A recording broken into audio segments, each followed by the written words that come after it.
Bizni kam ko'rasiz, ammo aynan biz chegara askarlaridek ertayu kech sizni va uyingizni xavfsizligini ta'minlaymiz. Men oddiy avtomat bo'laman. Mening vazifam oddiy va aniq. Agar kabel qizib ketsa yoki qisqa tutashuv bo'lsa, darhol shiq etib o'chaman.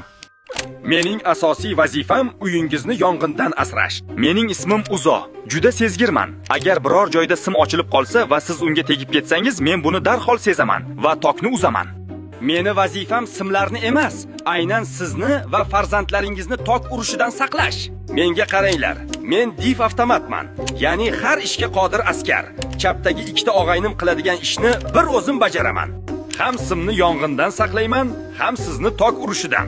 Ishtingizda joyni ham tejayman va aqlli ishlayman. Men esa kuchlanish relesi, xalq tilida relе напряжения. Tarmoqda tok 220 dan sakrab 300 ga chiqib ketsa, televizor va muzlatgichlaringiz kuyib ketadi. Men buni doimo poylab turaman va xavf bo'lgan ondayoq tokni o'chirib, texnikangizni o'limdan saqlab qolaman. Men esa bir faza uchun volt o'lchagichman. Oddiy xonadonlarda ishlayman va uyingizga kirib kelayotgan faza quvvat haqida ma'lumot beraman. Men esa bu yigitchani akasi bo'laman, ya'ni 3 fazali volt o'lchagich. Men katta xonadonlarda va zavodlarda ishlayman, 3 ta fazani nazorat qilish uchun. Men esa kullerman. Bu askarlar ertayu kech ishlayverib, yonib ketmasliklari uchun elektr shitini muzdekkina qilib turaman.